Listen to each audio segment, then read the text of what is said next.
Fox 4 is getting rare access to the Dallas County Juvenile Department amid a state investigation into how detention is being run. The investigation followed complaints about the mistreatment of juveniles, and our visit also came on the heels of learning of another incident at another juvenile department facility. Fox 4's Sean Rabb got access to the Henry Wade Juvenile Justice Center today, and Sean joins us from the newsroom. Yeah, and that state report, Clarice, covers all of what happened in 23 and 24.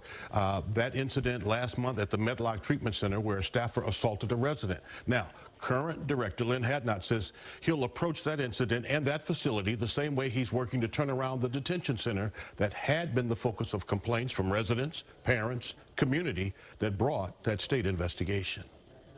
You can't go forward without acknowledging where you were. We're evaluating every interaction that we have with a kid, with a family, and the outcome of that kid's case.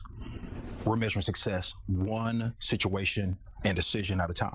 And the director wanted to show the steps of success steeped in change. So it takes a lot to change a facility like this. Not just changing the physical aesthetic, which we've put a lot of effort into in terms of lighting, painting, getting new flooring, doing some very deep cleaning.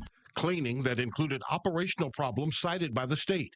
The most egregious finding, excessive confinement of juveniles separated from others. We have made monumental improvement in those areas. Again, our staffing strength is healthy now.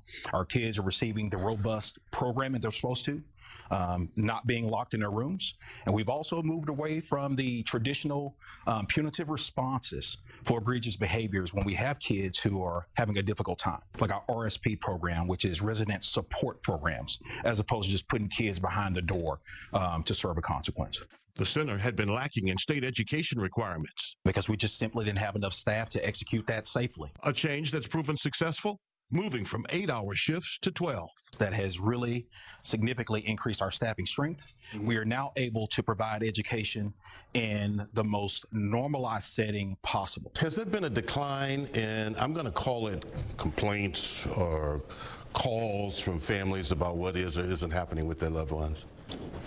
Absolutely. In fact, the Office of Inspector General, the data that I looked at most recently, we saw I think it was a 53% reduction in complaints being filed at that state level.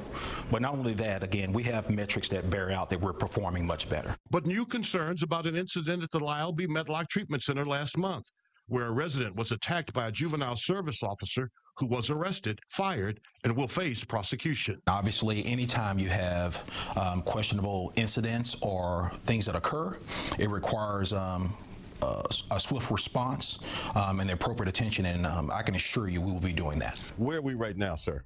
We're actually in our juvenile detention center. We're actually in a section where our juveniles are actually housed. Walls painted with bright murals, bold messages. The facility was extremely correctional, and it was a very hard setting.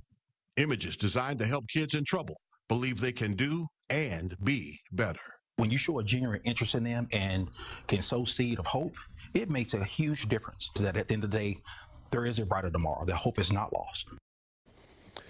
Now, a little more than a year ago, there were over 200 kids in detention. Today, 79 waiting for cases to be adjudicated. Others waiting for transfer to more focused treatment. But getting the number of residents down and staffing up, a big reason for the success they're now seeing.